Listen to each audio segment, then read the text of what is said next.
Hey everybody, it's Rob at Hoosier Haunts, waiting for Carrie to give me a sign, but she's giving me Google eyes while I'm wearing sunglasses. So not the easiest thing to see. Welcome to our show. We're going to try this again. We had a little audio problem. We're going to talk about our personal experiences, what got us into the paranormal, good, bad, ugly, and indifferent. I've got Rachel to my far left, Elf Rick, and then to my right is Crystal, and Crystal's going to start us off. Okay, I would say that the thing that first piqued my interest in paranormal was when I was a teenager. I lived in an apartment and I had several different unexplained events happen. And whatever was there would seem to taunt me at times, and lights would switch on, you would hear footsteps, and it felt like something was really close to your face at times, and whatever it was had followed me to a couple different states before I was finally able to get rid of it. And that was a creepy experience. But I've also had good experiences. Sometimes it feels like there's a small cat or a dog that jumps up at the end of my bed, and it will like do the little circle thing that dogs do to get comfortable before they lay down. And there's been several different incidents like that. But it was that first one when I was a teenager that got me thinking about paranormal and the what ifs and what ares, and that's how I started doing some research and then connected up with the right people to do investigations. So it followed you from state to state?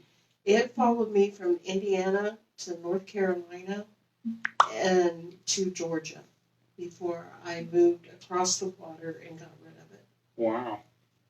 Wow, that's pretty cool. Rick, what about you? What got you into paranormal, Mr. Elf? Well, I had a couple of experiences dealing with family. Okay.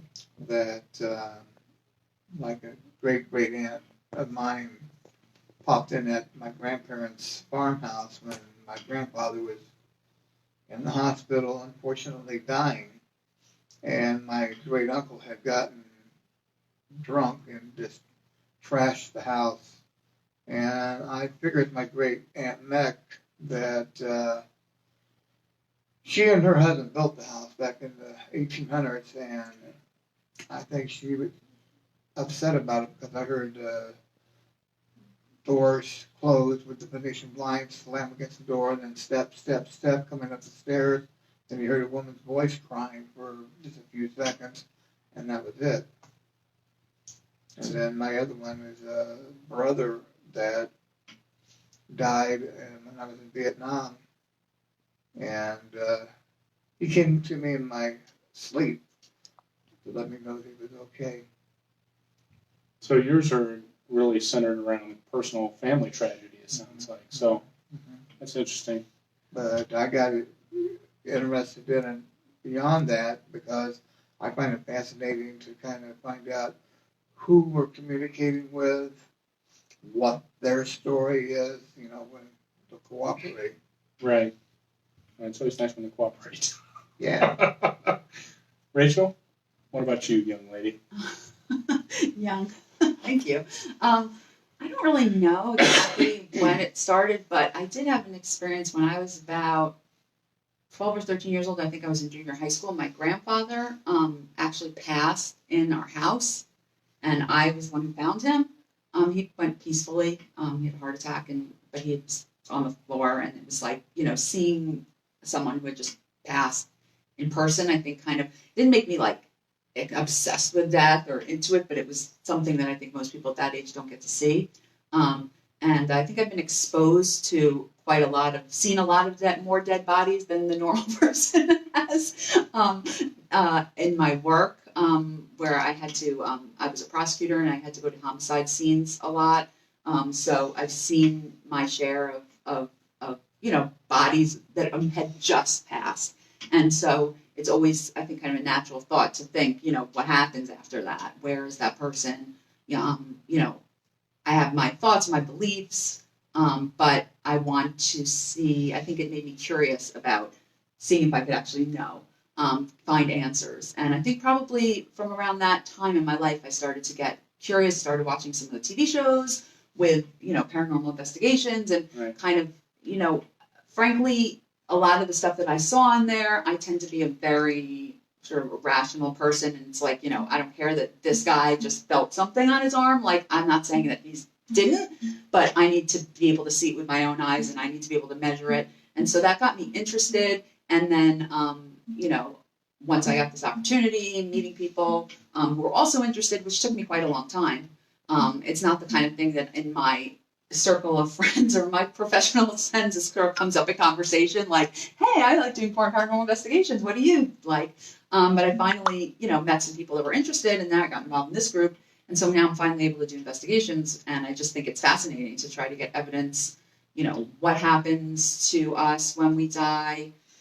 Why are some spirits here? Why do some spirits not leave? Is it voluntary? Is it, what level of communication is possible? Is there actual intelligent communication? I do know there's energy. So I feel like for me, I want to experience myself and for my, not necessarily to prove to the world, which is great. And we want to do that too. But, for me to know. You need that one-on-one. My one-on-one experience. It just happened right here to me, and here's the tangible proof that it happened. Yeah, and so I've had enough experiences to know that there's something, there's energy, but for me, I'm really looking for that intelligent communication. That, to me, is the game changer. I'm sure we all are. That's the game changer as far as intelligent communication and something that's, that's repeatable, something that we can, can't be debunked. So, yeah, that's basically, I think, why I've gotten interested. That's cool. Okay, Rob, what's your story? Well, my story, I had a couple different incidents. One was early on, I lived in an apartment that was above an old bookstore. And, so many different things were happening there that just weren't explainable. But I think the pinnacle for me was there was one morning, it was, 9 o'clock, sun's up, broad daylight kind of thing. Something started moving in the kitchen, and I walked into the kitchen and saw it moving around, not because the wind was blowing it or air conditioner or what. It was moving in a pattern in multiple directions, and it freaked me out pretty bad. I didn't understand. Not that I can say anybody ever totally understands paranormal, but Was it a shadow or a light or what? it was an object on the stove physically moving. Oh, It moved left, right, front, back, as if someone was shuffling it around on the stove.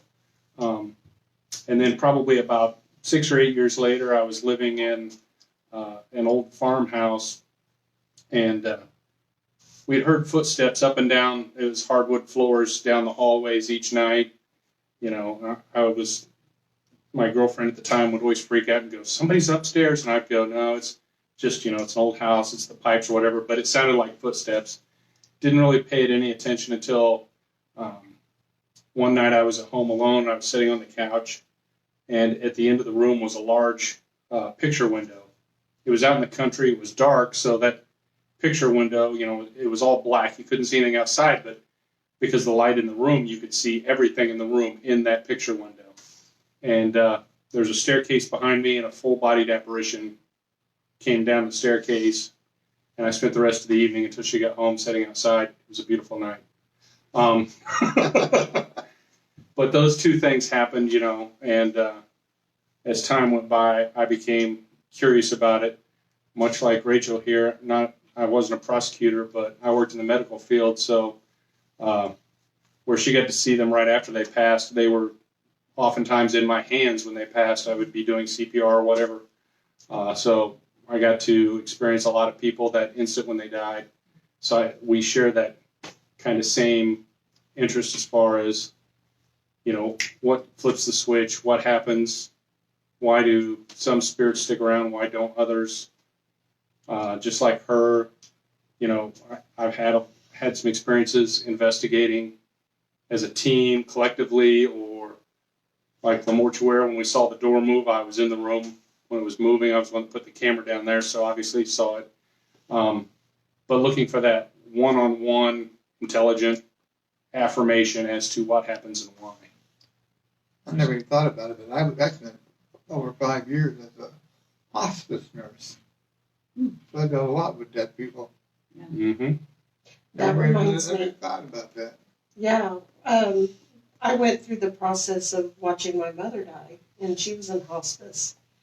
And during the whole process, as you know, her vitals were going down and everything, and it was very laborious, and it just so much reminded me that the process of death was very much like the process of birth. And so it made me also think about the paranormal, and it's, birth is where the body is leaving another body, and then death is the process of the soul leaving the body. And it was just very much the same to me how it played out as far as death and birth when I watched that. Absolutely. Carrie, has anybody got any questions or comments? Nothing happening so far? If you guys get questions or comments, please put them on the screen. Carrie's right there. She's got her super binoculars on. She can read them out. We'll be happy to answer them. Hope everybody's having a good holiday to this point. Obviously, we've still got the new year to come. As a team, we've got a lot of exciting things coming up. You guys, if you're following us, you've seen on our page, we're going to Rhodes Hotel. We also are doing a bed and breakfast. We do have a private investigation in Newcastle at a business that we can't disclose. That's coming up first thing in January. We got a couple others in the works, right, guys, that we're looking at. Right. We're going to a New Year's Eve ball that involves some paranormal investigation. Rick, that was kind of your baby. You want to kind of tell us about that? Yeah, Poasttown Elementary School in Middletown, Ohio, every year holds a New Year's Eve party for various paranormal groups or paranormal people that may not be officially with a group. Power to the paranormal people. And it's a lot of fun. You go there and take whatever it is you want to drink, and you go in there and What do elves drink? what elves drink? Yeah. Grape Crush. Grape Crush. Linda said that is what I say, Crystal. Watching someone die is like watching or waiting on a birth. Yeah. But during the course of the evening, the owners, Dale and Brenda, will provide food. And like I say, you take whatever it is you want to drink. You sit there and mingle and meet new people and maybe pick up new ideas or stuff. And then you also can go out into the school and investigate. And Carrie's been there. She knows it is active. Mm-hmm. Yep. Not a good place to go if you're scared of the dark. Which I am. And it seems funny being a paranormal investigator. Carrie, what's your story? Turn the camera around on yourself and tell your I'm story. not doing a selfie live again. I already did one tonight when the rest of our investigators were getting robbed in a gas station. People, let's call Carrie out. Let's get her in front of the camera. How about let's not? You might be wondering why we're wearing sunglasses. We're not going to tell you. It's top secret. Not till you start asking questions. Yeah, you gotta ask some questions to find out why. Okay, no questions? All right. Hey, we want to thank you guys for tuning in. Keep watching.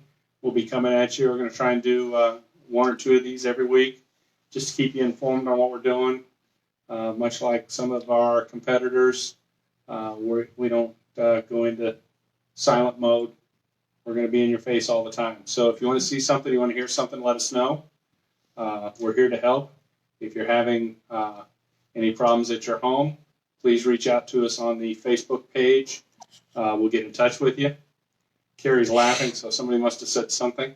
B just said you're all high. Who said that? B, my bestie. But if you're having problems and you need us to investigate your home, we do that. Certainly, reach out to us. We'll get in contact with you. There's an interview process. We want to make sure that what's going on is actually paranormal, and not only is it paranormal, but is it something we can help with?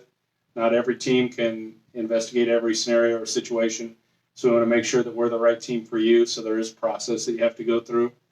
We want to help. There's a dearth of people helping in this field, especially here in central Indiana. So we want to be your go-to. So let people know. Talk to family and friends if anybody needs any help. But for now, we're going to sign off. Let you have a good evening.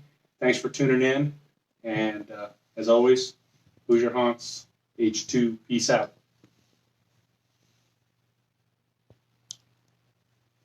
Hey!